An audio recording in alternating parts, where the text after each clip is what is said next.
Alright, let me paint the picture for you. I'm nestled in the heart of a bustling city, tapping away on keyboards, solving tech puzzles, day in and day out. Name's Lily, by the way. 32 and deep in the trenches of singlehood. Not for lack of trying, mind you. I've danced the dating dance more times than I care to admit, each time hoping the music doesn't stop on yet another dud. Dreams of family life and kids? Yeah, got those in spades. Reality? More like a deck stacked with jokers. So, there I was, ranting to my best bud, Jess, over coffee about my latest crash and burn. I'm done, Jess. Maybe I'm meant to be the cool aunt forever, not mom material. Jess, ever the optimist, shot me that I've got the solution look. Why don't you try online dating? Worked for me and Mark, she suggested, sipping her latte like she just dropped the mic. I scoffed. Online dating? That's like dumpster diving for love. But Jess, bless her stubborn heart, wasn't having any of it. Not all dumpsters, Lily. You just gotta find the right one. Give it a shot. Peer pressure's a thing, folks. So, I caved, setting up a profile on one of those dating sites, fully expecting a circus of clowns. At first, it was exactly that. Messages flooded in, each one making me more cynical than the last. Hey, beautiful, wanna see my comic book collection? Or, do you believe in love at first swipe? Just as I was about to chuck my laptop out the window, a message popped up. Not the usual drivel. This one was different. Saw you're into tech. Ever debate the merits of Python over Java over a cup of coffee? Now, that caught my attention. A guy speaking my language. I bit, replying with, only if you're ready to admit Python's superiority in certain applications. Meet Alex. Sales manager by day, charming nerd by, also day. He worked for his mom's company, something that usually would have had me running for the hills, but there was something about him. Easygoing, sociable, and didn't live in his mom's basement, a rarity in my dating history. We met up, and the connection was instant. Coffee turned into dinner, dinner into late-night walks, and before I knew it, 6 months had flown by. Then, out of the blue, he popped the question. Not over a grand gesture, but quietly, sincerely, during one of our night walks. Lily, I can't imagine my life without you. Marry me? I was stunned, elated, and a million other emotions. But mostly, I was happy. Genuinely, deeply happy. Yes, I whispered, and the city lights seemed to dance just for us that night. So, here I am, engaged to a guy I met on the very platform I mocked, ready to start that dream family. Meeting Alex's mom, Eleanor, felt like being called into the principal's office long after you've graduated. You know you haven't done anything wrong, but the nerves kick in anyway. So there I was, standing on her doorstep, practicing my most charming smile while internally preparing for a siege.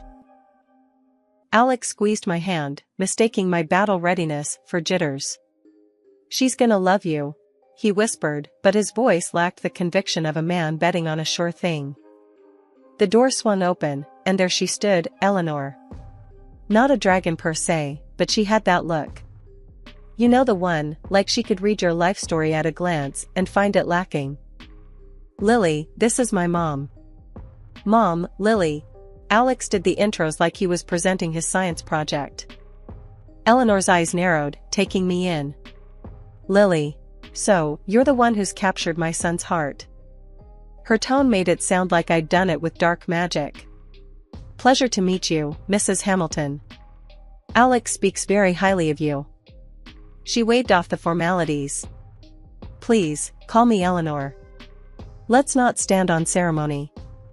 Her living room was like stepping into a magazine. Not a speck of dust or a pillow out of place. We sat, and the interrogation began.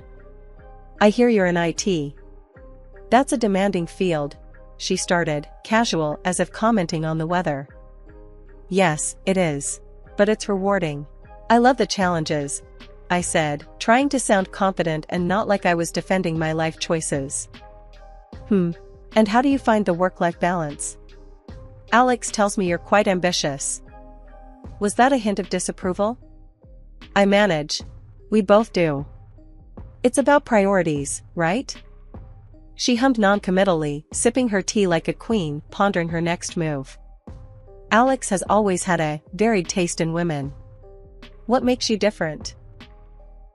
Ouch. That was a jab. I glanced at Alex, hoping for a lifeline, but he was busy examining his tea as if it held the secrets of the universe. I'm not sure I have to be different. I shot back, a little more defensively than intended. I care about Alex. That should count for something. Eleanor leaned in, eyes sharp. Of course, dear. But you must understand, as his mother, it's my job to be cautious. Many have tried to, let's say, take advantage of our family's position. I wasn't sure whether to be offended or amused. With all due respect, Eleanor, I'm not interested in your family's position. I have my own career, my own goals. Alex is not a means to an end for me. There was a brief flicker of something in her eyes, respect, maybe? Or surprise? Hard to tell. Very well, Lily. We shall see. Time does have a way of revealing true intentions, she said, her voice soft, but carrying a weight that felt like a veiled threat. Alex finally found his voice as dessert was served. Mom, Lily's amazing. You'll see. We're good for each other. Eleanor smiled, but it didn't quite reach her eyes. I certainly hope so, Alex. For your sake. The rest of the visit passed in a blur of polite conversation and thinly veiled barbs from Eleanor. As we left, Alex was apologetic, whispering assurances that it went better than expected. Better than expected? I couldn't help but laugh, albeit bitterly. Your mom's got a sharp tongue. I felt like I was on trial. Alex winced. She's protective, that's all. Give her time. She'll come around. I nodded, though doubts swirled like storm clouds. Meeting Eleanor was like venturing into a lion's den, armed with nothing but good intentions and a stubborn streak. After tying the knot, Alex and I settled into my apartment, transforming it from mine to ours with every shared laugh, argument, and makeup kiss. Life was good, or at least as good as it gets when you're navigating the newlywed phase alongside dodging the occasional curveball from family. Speaking of family, Eleanor, Alex's mom, threw us a fastball that could knock anyone off their feet. It happened during one of those obligatory family dinners at her place, which was more like a museum than a home. Every fork and knife had to be perfectly aligned, a metaphor for how Eleanor viewed life, I guess. Halfway through dinner, with a smile that was too tight to be genuine, she dropped her bomb. I've been thinking, she began, casting a glance between Alex and me. This apartment living is beneath you, Alex. And Lily, dear, you too, of course. Why don't you move into the mansion with me? There's more than enough room, and it would be beneficial for all of us. I almost choked on my wine. Alex, always the diplomat, responded before I could recover. Mom, that's really generous, but Lily and I are happy in our apartment. It's our space, and we're enjoying making it our own. Eleanor's smile faltered, but she quickly masked it with a sip of her wine. Oh, but think of the advantages. Besides, it would give us a chance to become closer, don't you think? The idea of being closer to Eleanor sent a shiver down my spine. Before I could formulate a polite but firm refusal, Alex squeezed my hand under the table, a silent plea for patience. We really appreciate the offer, Mom, but we've made our decision. We're staying put, he said with finality. Eleanor's eyes narrowed, and I knew this was far from over. But for the moment, she dropped the subject, moving on to less contentious topics like the weather and her garden club's latest drama.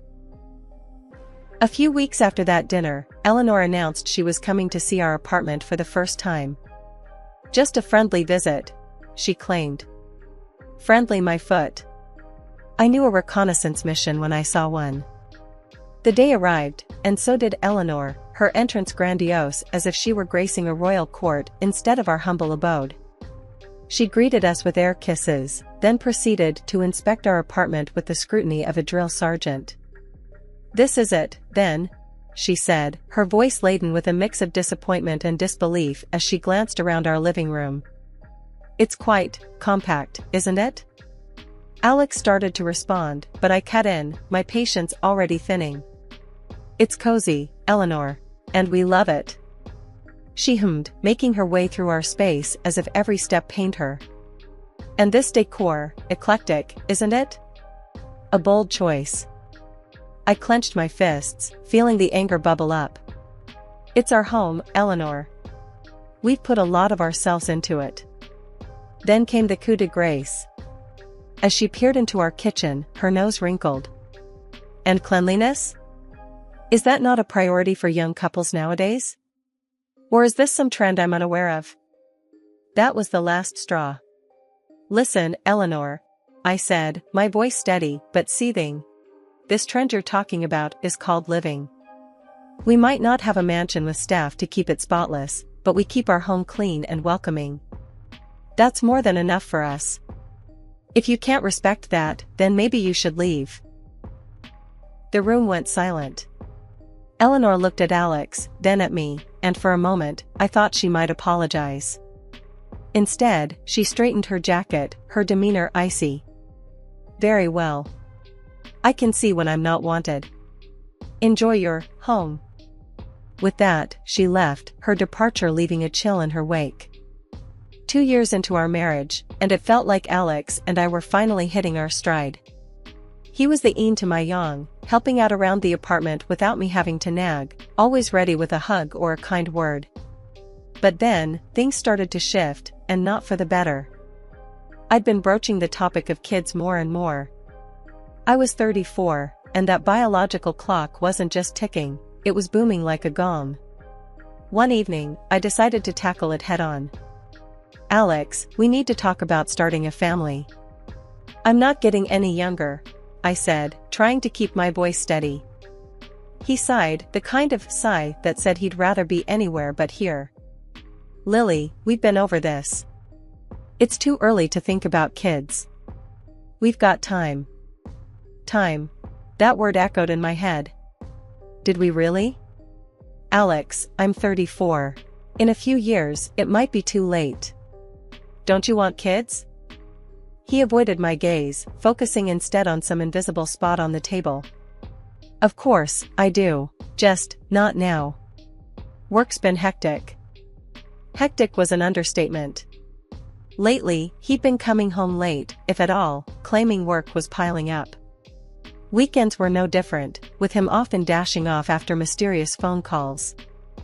One day, curiosity got the better of me. "What's with all the secrecy? Who keeps calling?"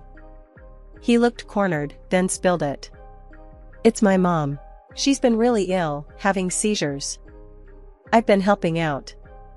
I was taken aback. Despite our rocky history, I felt a pang of concern. "I'm sorry to hear that. Maybe I can help? It could be a chance for us to patch things up." His reaction wasn't what I expected. He got defensive, almost angry. "No, she doesn't want to see you. Doesn't want your help." That stung. But it also made me suspicious. Why would he be so hostile about me offering help? After he left, supposedly to aid his ailing mother, I wrestled with whether to call Eleanor directly.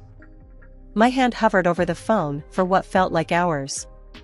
In the end, fear of worsening her condition kept me from dialing. Alex's absences grew longer, his contributions to our joint accounts dwindled, leaving me to pick up the slack. Bills, groceries, you name it, I was covering it. And with each passing day, the man I married seemed to slip further away. "Lily, I know things have been tough. I appreciate you handling everything," he said one night, looking worn and tired. "Tough doesn't begin to cover it, Alex. I feel like I'm living with a stranger." "And your mom? Are you sure there's nothing I can do?" He just shook his head, a barrier rising between us. "It's better this way. Trust me." Trust. A small word, but damn, it weighed a ton. And right then, I wasn't sure I could. The change in Alex was like a slow leak in a tire, gradual but undeniable. Nights spent alone in our bed became the norm, his side growing colder with each passing day. The sound of his voice was replaced by murmurs into his phone, always stepping out of the room, always whispering. "It's Mom," he'd say. "She needs me." But the gaps in our bank account told a different story. Suddenly, I'm playing the role of the breadwinner, juggling bills and groceries, watching my savings dwindle like ice in the sun. Over coffee, I vented to Jess, my go-to for unfiltered advice. "He's hardly home, Jess. And when he is, it's like he's a million miles away. Plus, our finances are a mess." Jess raised an eyebrow, her skepticism palpable. "Girl, this sounds shady. Have you thought about digging deeper? Maybe hire a PI?" She half joked, a smirk playing on her lips. I laughed, brushing off the idea. Yet, it lingered, gnawing at the back of my mind, a seed of doubt planted firmly in soil fertile with suspicion. Then, out of nowhere, Eleanor, the last person I expected a call from, reached out, suggesting we meet at a cafe. Curiosity piqued and desperation for answers swirling within me. I agreed. The Eleanor I knew was a fortress, her health the moat keeping us at bay. Yet, here she was, extending an olive branch. What could she possibly want to tell me? The morning air felt heavy as I walked into the cafe, a storm brewing in my heart. Eleanor sat there, looking every bit the picture of health, not the frail image painted by Alex's stories. As I sat down, her eyes locked onto mine, a sternness in them that immediately set me on edge. "Why are you stopping Alex from seeing me, his own mother?" she demanded right off the bat. I blinked, taken aback. "What? That's not true. Alex told me he's been with you almost every day, taking care of you because you're sick." The color drained from her face, then came back in a flush of anger. "Call him, Lily. Let's hear what he says about his whereabouts right now." My hand shook as I dialed Alex's number, my heart thumping loud in my chest. "Alex, where are you right now?" I asked, trying to mask the tremor in my voice. "I'm on my way to the hospital with Mom.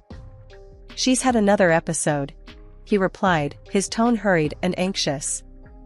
The words hung in the air, a lie so blatant it stung.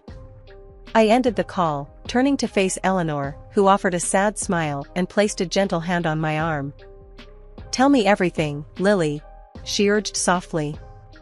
So, I spilled it all, the months of lies, the nights alone, the drained bank account. Each word felt like a betrayal, not just from Alex, but from the life I thought we were building together. Eleanor listened, her face a mask of sadness. "He told me you didn't want to see me, that you were too busy with clinic visits, because you couldn't conceive." I stared at her, disbelief and anger swirling inside me. "That's a lie. All of it. What's really going on, Eleanor?" She sighed, a sound heavy with disappointment. "Alex has always been restless. Always looking for something more. I threatened to cut him off unless he settled down, found a good woman, and started a family. I thought he'd changed when he brought you into our lives." The revelation hit me hard. All this time, our marriage, our plans for the future, it was just a performance for Alex. A way to keep his lifestyle, without losing his inheritance. Eleanor's next words were a mix of anger and regret. "He's been seeing other women, Lily." I didn't want to believe it, but it's true. The cafe around us faded into a blur as her words sank in. Betrayal, deeper than I'd ever known, coursed through me. The man I loved, the life I'd envisioned, it was all built on lies. "What do we do now?" I asked, my voice barely a whisper. "We confront him, together. He needs to face the consequences of his actions," Eleanor said firmly, her resolve clear. "How about we really see what he's been up to? Maybe hire someone to dig a little deeper?" I was hesitant at first, but the anger bubbling inside me overrode any doubts. "Let's do it," I agreed, feeling a mix of excitement and fear at the prospect of facing the ugly truth head-on.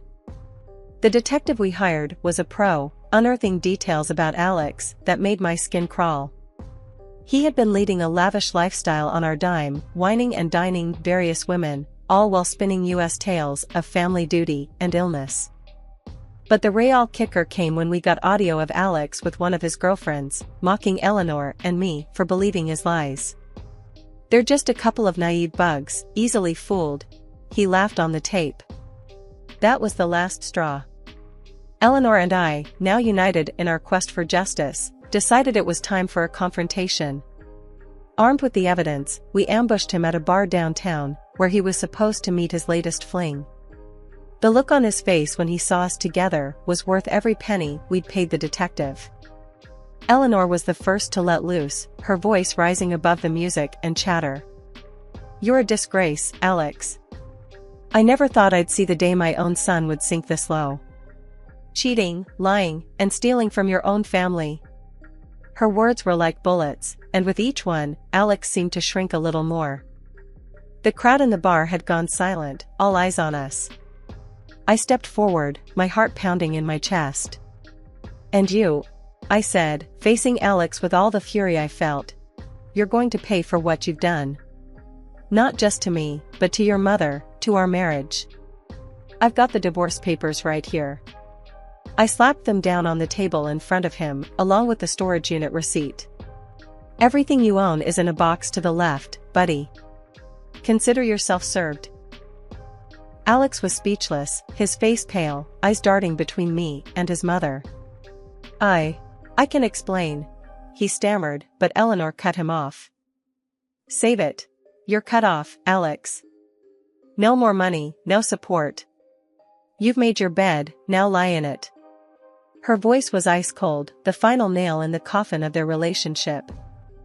As we left the bar, the music started up again, but the night had lost its buzz for me.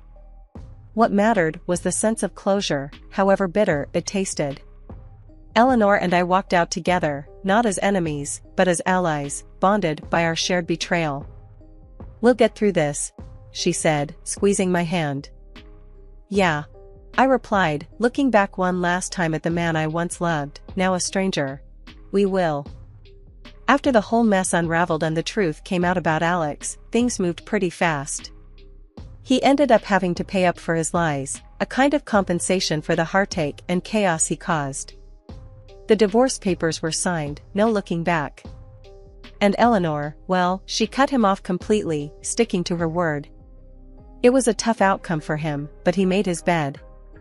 Now, life's taken a turn I didn't see coming. Eleanor and we've sort of bonded through this storm. Funny how life throws you together with the most unexpected people. And here's the kicker, I'm expecting a baby. Yeah, amidst the chaos, a new life started growing, and Eleanor's over the moon about her upcoming grandchild. Just the other day, we were sitting in her living room, the one that used to intimidate me, planning for the baby's arrival. "You know, Lily," Eleanor said, her voice softer than I'd ever heard. "This baby, he's going to have the best of everything. We'll make sure of it." I couldn't help but smile, feeling a mix of excitement and nervousness. "I can't believe I'm doing this. A baby, Eleanor. It's going to be a whole new adventure." Eleanor chuckled, that tough exterior melting away. "You're stronger than you think, Lily. And you're not alone. We're in this together." It's strange how things turn out. The person I once thought of as an adversary is now one of my biggest supporters. Life's full of surprises like that. As for Alex, well, he's out of the picture, facing the consequences of his actions. I've moved on, focusing on the future, a future that's looking brighter every day, especially with a little one on the way. Eleanor's already spoiling him rotten, buying baby clothes, toys, and planning the nursery. "He's going to be a fighter, just like his mom," she says, and I believe her. So, here I am, embarking on a new chapter. It's scary, sure, but I've got Eleanor by my side, and a little boy on the way who's going to know all about love, strength, and resilience. We talked about the future, about moving forward. Eleanor was keen on supporting a charity project for women who had gone through similar betrayals. "I want to do something meaningful," she said. Help others rebuild, just like we're doing.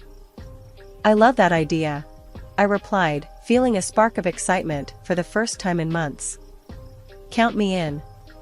It's time to turn this mess into a message.